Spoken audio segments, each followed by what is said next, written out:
नमस्कार। चलिए आज एक ऐसी जमीन के सफर पर निकलते हैं जिसका इतिहास साम्राज्यों, क्रांतियों और एक गजब की संस्कृति से भरा पड़ा है। हम ईरान के अतीत, आज और आने वाले कल की पड़ताल करेंगे। अच्छा, आगे बढ़ने से पहले एक सवाल जो अक्सर जहन में आता है, क्या पर्शिया और ईरान एक ही हैं? इसका जवाब ना अपने आप में एक बड़ी दिलचस्प कहानी है। तो बात है 20वीं सदी की।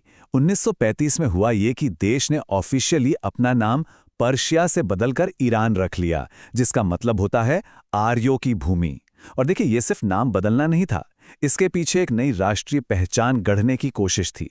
अब ईरान की कहानी को सही से समझना है तो हमें टाइम में बहुत बहुत पीछे जाना होगा। एक ऐसे एम्पायर की कहानी जिसने दुनिया का नक्शा ही बदल दिया था। तो कहानी शुरू होती है 550 ईसा पूर्व से। एक नाम आता है साइरस द ग्रेट, एक ऐसा लीडर जिसने इतिहास के सबसे ताकतवर साम्राज्यों में से एक हखामनी साम्राज्य यानी अछेमेनिड एम्पायर की नींव रखी।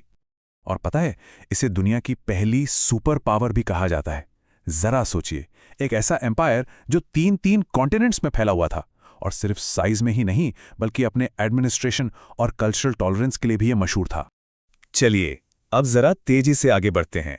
सदियों तक चले साम्राज्यों के बाद 20वीं सदी ईरान के लिए एक बिल्कुल तूफानी मोड़ लेकर आई। एक ऐसा मोड़ जिसने इसे एक मॉडर्न देश की शक्ल दी। आज के ईरान को समझना है ना, तो दो तारीखें बहुत जरूरी हैं। एक है 1935 जब देश का नाम बदला, और दूसरी 1979 जब एक ऐसी क्रांति हुई जिसने देश का पूरा रास्ता ही मोड़ दिया। 1979 की इस्लामिक क्रांति कोई छोटी मोटी घटना नहीं थी।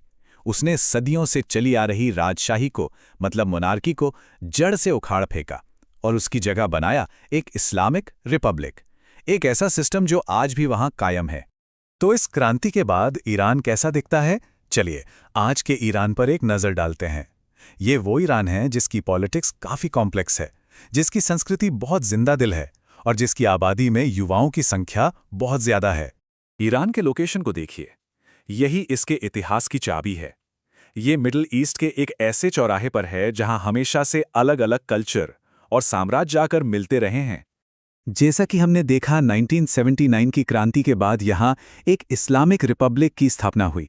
यहाँ एक बहुत ही यूनिक सिस्टम है, एक सुप्रीम लीडर हैं और एक चुने हुए प्रेसिडेंट भी, और यही सिस्टम देश की हर चीज पर अपना असर डालता है।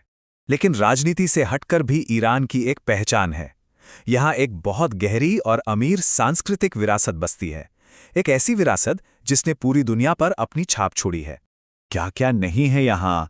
रूमी और हाफिज की शायरी तो है ही, साथ में वो खूबसूरत पर्शियन कारपेट्स और शानदार आर्किटेक्चर। ईरान की कला ने सदियों से दुनिया भर के लोगों को इंस्पायर किया है। तो अब सवाल ये उठता है कि ईरान की कहानी का अगला पन्ना क्या होगा? एक तरफ हजारों साल पुरानी विरासत है, दूसरी तरफ आज की उलझी हुई सच्चाई। ये एक ऐसा देश है जो लगातार बदल रहा है और इसकी कहानी अभी जारी है।